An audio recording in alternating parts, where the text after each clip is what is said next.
What are we doing today? I'm giving a test. What do you mean you don't do well on tests? I'm not giving it to you, and you've never taken a test in your life. Your life, if you can call it that. Hello, minders. Welcome back to the Mind of Watercolor. So glad you could join me today.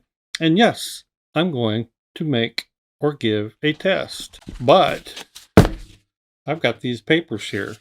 9 watercolor papers. Now, this goes back to my recent episode on my favorite watercolor papers today, this year, 2022. The watercolor papers I tend to use the most. Doesn't mean these are all the best papers out there. There are other great papers, but these are the ones that I tend to come back to over and over again. And this is a test that I have been wanting to do for a long time. Actually, I had planned to do a sort of watercolor paper shootout, if you will. You know, and pit one paper against another, sort of come up with that watercolor paper ranking. I've actually been thinking about it for several years, and I don't think that's really a very good test. All of the papers I'm going to show you today are good papers. So what it boils down to are characteristics that you like or prefer. Now, there's one characteristic in particular that means the most to me, and that is lifting. How well does that paint seep in and hold on? Maybe too much, maybe you can't lift it at all, or how easily does it come up? That affects glazing, but it also affects the lifting ability if you want to lift that paint. And we're going to get a little bonus test in there, one that you guys have been asking for, and that is masking fluid. I'm going to test how masking fluid lifts an underlying paint layer and or pencil, and the bonus test is, does it tear the paper or not? So those are the tests. Hang with me. It's kind of a tedious process. I won't subject you to every little step of it, but I'll show you kind of what I put it through, and then hopefully give you some conclusions, or at least some comparisons and some notes. Let's go test some paper. All right, so let's look at what we got here and how I'm going to conduct this test. I have 9 papers.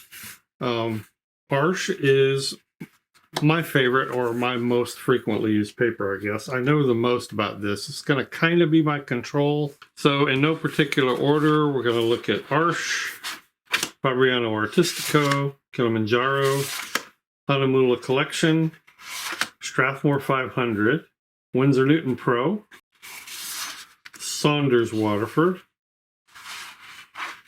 Canson Heritage, and Stonehenge Aqua. Now, again, going back to the test, this is to satisfy my own curiosity, and I'm hoping that it will be something to be useful for you. All of these I would consider top quality papers. So when I choose a watercolor paper, I'm thinking about characteristics. By the way, all of these are cold pressed, so all of them have a very similar amount of texture, some a little less, some a little more, but they're all cold pressed. And when I'm dealing with a really good cotton paper, the thing that I consider the most, or the thing that makes the most difference to me, is liftability. So how well a paint sticks or stays on the surface when water is applied, other layers are applied, or you go to intentionally lift it is kind of a key element to me. A lot of that has to do with sizing.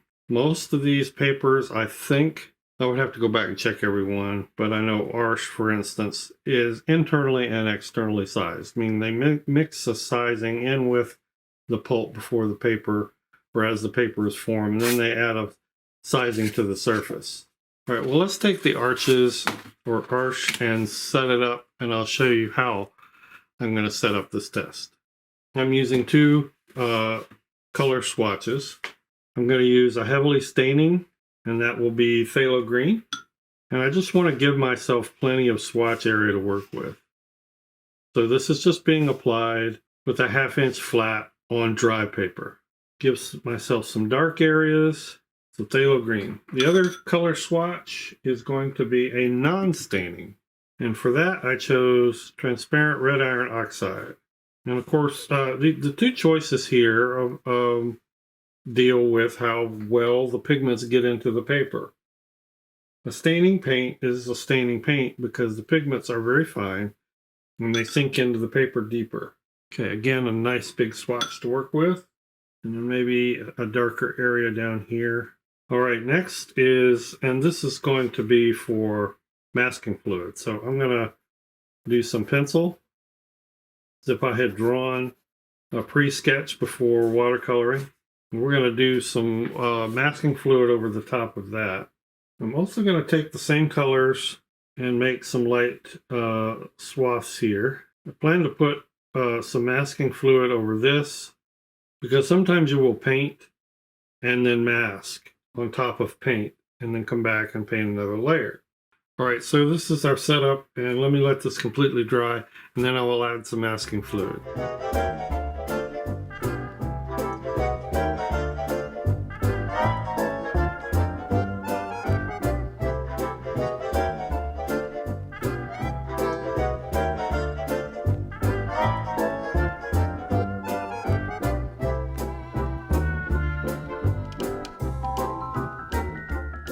All right, so what we're going to do is I'm prepping these now for the masking fluid.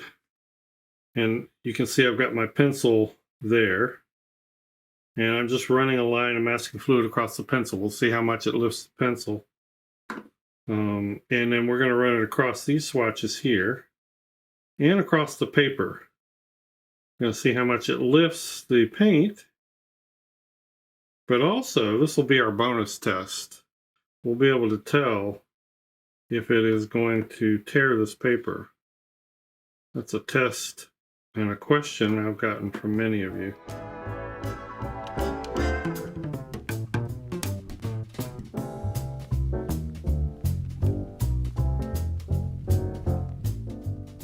All right, all of the mask is dry. So we're going to proceed with the lifting tests. And I'm going to start with Arsh. So here's what I've decided to do. I'm going to lift 3 areas, and I'm going to use progressively more aggressive forms of lifting, just to see if that makes any difference. This is a very soft brush. This is a silver brush, black velvet. This is a Princeton Aqua Elite. And then finally, this is a scrubber. And when I get to this, I'll also do some heavy rubbing in an area just to test the pilling and see if there's any differences in how quickly or how heavily the papers pill. And I'll show you on this one, and then we'll rapidly go through the others, and then we'll put together the thoughts. And then lastly, we'll do the masking test. Just let that flood into the color. Then usually just do some gentle stroking to work that pigment up. Let's get a little more water in there. Then usually I will take a dry Kleenex and blot, sometimes even a little bit of a stroke. Okay, actually I think I'm going to put it up here on my easel for all of these. It's a little easier to do for the camera. All right, we're going to switch now to the Princeton Aqua Elite, which is definitely a stiffer brush. Now we're going to get aggressive. And this is a scrubber. Scrubbers are the most extreme option. Procedure, though, is the same. I wet the scrubber. And in reality, I've said this in so many videos, you don't scrub with a scrubber. What? What are you saying, Steve? That's about it.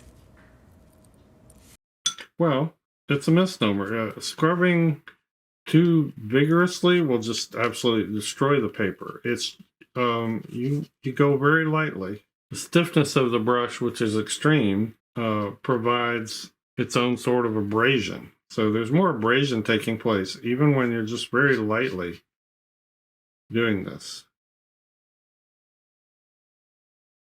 And all these papers will pill, by the way. When you get to this aggressive a stage of lifting, you'll start to see the pilling. That's just rolling back the cotton fibers and the top layer. That's what you're doing.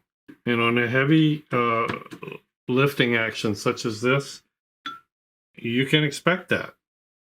But a really good quality paper will pill, and once it's completely dry, you will still be able to paint on it. All right, so there's our benchmark. Let's go ahead and lift the mask. I'm going to do all the tests on this so you'll know what I'm performing on the other papers, and then I'll go do all those and we'll recap. So a little bit of lifting. That's to be expected. We'll compare to see if it's any different on others. No paper tearing.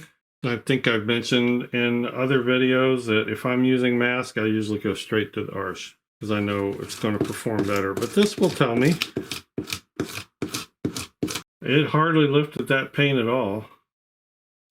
I mean, I see a tiny bit of lightening here. I don't see hardly any there. And of course, the paper is just fine. This is the standard that I'm going to measure against. Now, let's do a glazing test. What you want is that.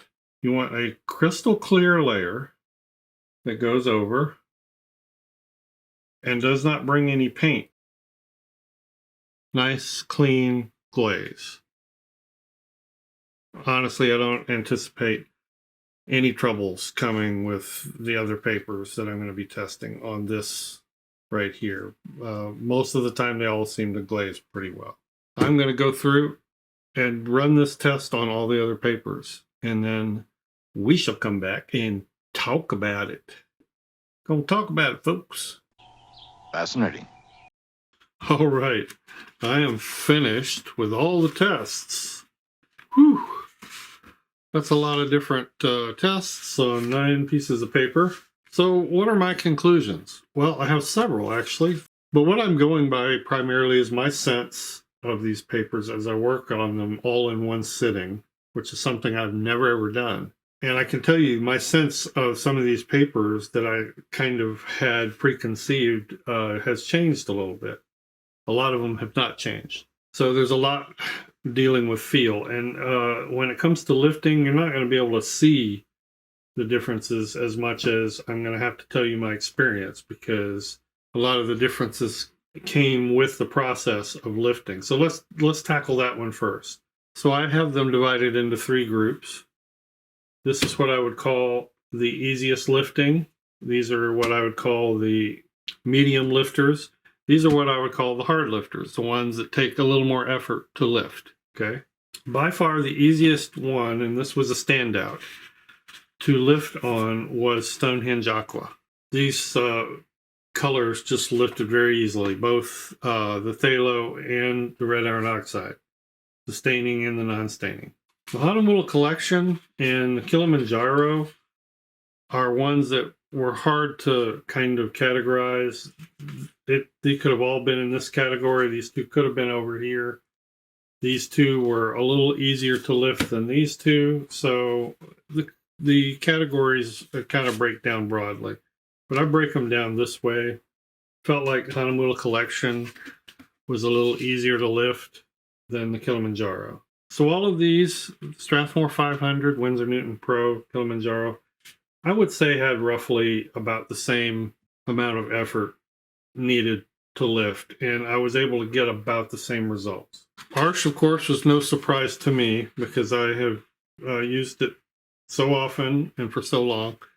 I know it's a little more difficult to lift on here. Now, this looks pretty light because I really worked here before I settled into kind of a rhythm on all of them. I really worked and actually pilled up quite a bit of paper to get that light. But you can see it here. Saunders Waterford was very similar to Arches in the amount of effort it took to get paint up. Fabriano Artistico, the same, although it was a tad bit easier, and same with Canson Heritage. And now this one was a surprise. Lifting on this, for some reason I had in my mind that Canson Heritage lifted a lot easier. But I would put it in this category firmly as one that takes a little more effort to lift paint. Now again, this is not a negative. This is a characteristic that you decide whether you want or like. Because while if you're looking for the ability to lift and lift easily, it may not be there with these, but you're going to get much cleaner glazes. And we're going to talk about that in a minute. So that's how that breaks down. So let's look at masking next. This is the mask that I like. This is my favorite, and this is what I use. Now, this is significant because different brand masks will have different effects. I was very pleased with the masking results on all of this, with the exception of Stonehenge Aqua. And this was not unexpected. You can see these little circles here, and look at how much paint was lifted when I lifted the mask. And that's consistent with the fact that this was the easiest paint to lift also. So what that tells you is that more paint sits up on top of the surface. But again, it was no surprise that some of the paper tore, because I've experienced that before, and some of you, my listeners, have reported that before. And if you've seen many of my videos, you know I recommend don't use Stonehenge Aqua if you're planning on masking. There are other choices. In terms of painting, it works pretty well. Now we'll talk about the other tests in a minute. Hanamola collection. I didn't really get any significant tears. I circled a couple spots that look like tears. I really think it's just minuscule bits of fiber pulling up. But in general, it left a pretty clean, very paintable surface. And again, that's consistent with how easily this lifted. Now, the middle category of lifting, I had really no problem with mask tearing, with the exception of Winsor Newton, and it kind of was similar to the Hanamola. Just little bits, looks like fiber lifted along with the color. But again, I saw no significant areas of paper tearing up. And I think the mask left a very paintable surface, even on the Winsor Newton Pro. But Strathmore fine, Kilimanjaro fine. However, test your brand, because it makes a difference. The age of your mask makes a difference. Mask in general has a pretty short shelf life, and that can make a difference. The older it gets, the more likely it is to not only be permanent and stick into your paper, but tear up fibers. And while I haven't tested it, I believe different brands of mask may offer different degrees of tearing. My favorite, and the one I usually go to if I know I'm going to be using mask, is Arches, and with good reason. The underlying color, when I masked over it, showed almost no lift at all, much less lift on the pencil. So if you're looking for a champion, and of course, we all know Arches is a champion anyway for watercolor paper, it's also a champion for masking, okay? These others that were in the harder lifting category all did fine. You see a little more lifting in the color and in the pencil. Fabriano Artistico was pretty light in terms of the lifting. Not much happened there. There was some on Canson Heritage and Saunders Waterford, and you can see it there in the color. So that is how mask affected these, and I was really pleased. I was expecting 2 or 3 more of these to show significant amounts of tearing. All right, what else? Well, let's talk about the glazing for a minute. And again, Arches is the champion. I mean, just a perfect, clean glaze, and that's owing to the fact that it doesn't lift very easily. So what I look for is any kind of smear from this color into this color, and any kind of remixing here. And that'll usually show up as not looking like a transparent layer, but looking like you painted something else there, or just very slightly. But a nice, clean, sharp glaze with no bleed in and no remixing in these areas. And where that's most likely to happen is here, because this is the non-staining color and lifts a little easier than this does. In that same vein, I didn't have any trouble with any of these. All good, clean, solid glazing. When we get to the middle lifting group, the ones that lift a little easier, I do see on the Kilimanjaro a little bit. And I brush these, by the way, I glaze these with extreme technique, meaning I put the glaze over there and then I stroked it 3 or 4 times. It's something I would probably not do, but I was trying to give it an extreme test. So I was trying to force a little bit of lifting. But I see ever so slight amount of remixing in here. I don't see any bleed out here or streaking out. Maybe a tiny bit of remixing on the Winsor Newton. Strathmore 500, perfect, clean, sharp glaze. On these two, though, and this is why I put Hanamola in this category. Just a bit of remixing here, not much. the one where you see it the most is here. And that on video should even be obvious. You see some remixing of color in here. Not surprising for the paper that was the easiest to lift. All right, and what about this test up here? So what this test up here is a pilling test. And all paper pills, from arch all the way through, if you rub it enough. And again, this was very unscientific. Basically, I just rubbed the paper with a wet scrubber, because a significant amount of pilling is what will occur if you're trying to make a correction. And then, which may not relate to these groups, I put a number ranking on the worst pillar to the best. 8 being the worst, and that was, again, Stonehenge Aqua. It pilled very quickly and very easily. Looking at the others, coming in at 7th was Kilimanjaro, in terms of how quickly and easily it pilled.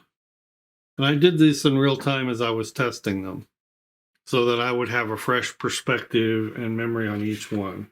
6th was Strathmore 500, Honolulu Collection. They were pretty similar. I ranked those 6, 5, and 6, or 6 and 5.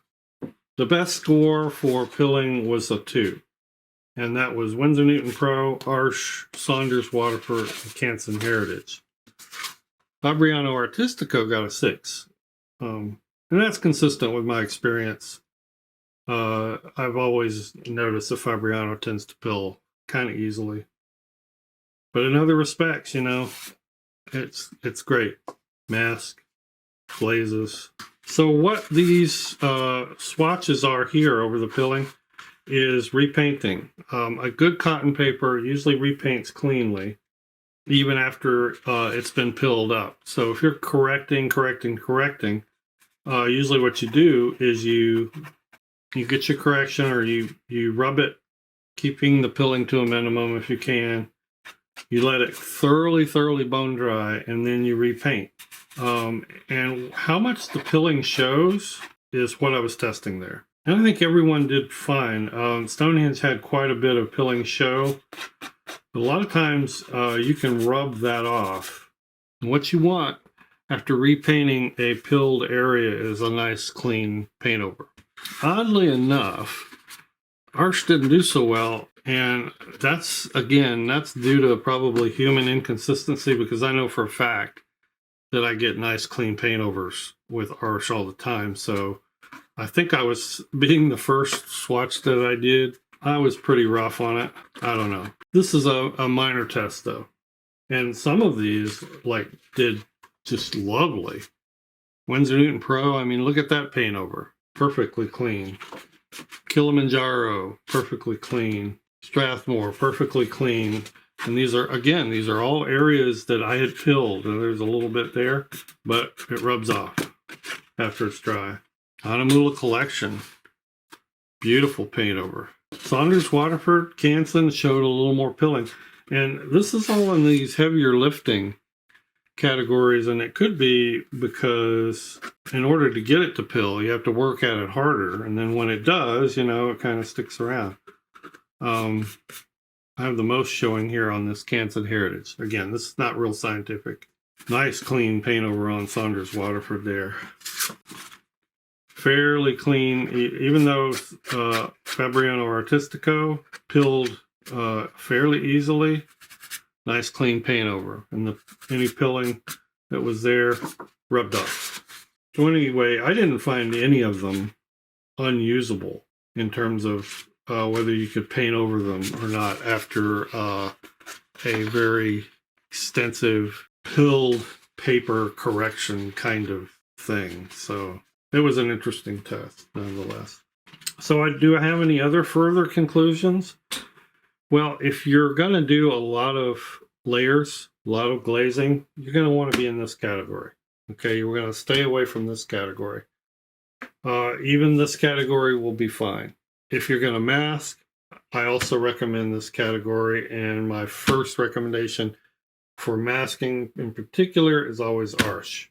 But when it comes to masking, I will throw Winsor Newton over here in this category, because All of these I would have confidence masking, at least with my PBO drawing gum. But test, please. I've just gotten too many heartbreaking stories of people that just go right in, mask something, and then when they pull it up, they find a problem because they didn't test their mask. If you've had your mask sitting around for a long time, test it. Make sure it's working. Make sure it's not leaving residue in your paper. That will happen. If it's a brand that you're not familiar with or you haven't used on a regular basis, you're not familiar with, test. If you're using a new paper you've never used before, test. You don't have to waste paper. Just take the paper you're going to paint on and turn it over and paint some mask on it. Just 2 or 3 dots. I use rubber cement pickup, which is what you saw me use in the test, and I rub, and that's a fairly aggressive way to pull a mask up. So it should be a good test. Now, what about some other lifting tips? My greatest tip for lifting anything is be gentle. All the way up to the scrubber, be gentle. Go slow, methodically, and don't brutalize the paper. Don't use any brush, even the scrubber, like an eraser. What you're doing first with the softest brush is you're merely just lifting paint, loosening up paint, and then taking a tissue and blotting it up, maybe wiping a bit. You're loosening up paint, and you can go do that several times. And with the softest lifting techniques, I never try to pill or loosen up paper, only paint. And you can tell when you get to the point where no more paint is coming up and the paper will start to roll. But even with a stiffer brush, like a Taklon brush, go gently. You're going to get a little bit more scrubbing action because of the extra stiffness, and you will start to maybe roll up a little bit of paper and pill. At that point, when I'm lifting with something like this, I try to stop. I usually stop. But go gradually. It's so tempting to just get in there like you want to just quickly and roughly erase the whole thing. Nothing changes with the scrubber. Now, the scrubbing and pilling action will be provided naturally by these super stiff bristles, which are like toothbrush, but you're still going gently.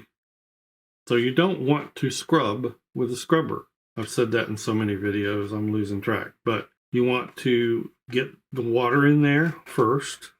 You want to loosen up the paint until you get the amount of lifting that you want. And usually with a scrubber, I will, especially if I'm trying to get down to very, very light color or a highlight, I will continue until I'm pilling paper up. But I don't do it much and then I stop. Here, I pilled it up too much. By the way, try this sometime with pulp paper, and you'll very quickly see why very few accomplished and professional watercolorists paint with pulp paper. You can't do this at all with pulp. I mean, it pills terribly when you paint over it. It looks like crap. All right, those are my tests. Those are my thoughts and conclusions. Please, Spock, do me a favor. And don't say it's fascinating. No. But it is interesting. If you have a question about any of these, let me know. About these tests specifically. I would ask that you not ask me all kind of other questions because I didn't test any other things. But if you have any questions about these particular tests that you don't think I answered, put them down in the comments. Also, if you've had different experiences with mask, let us know in the comments. But if you do that, please specify what you used. Thanks, everyone. I appreciate you, my viewers, so much for watching. And thank you, patrons, for support of this channel. We'll see everybody in the next video. Bye-bye.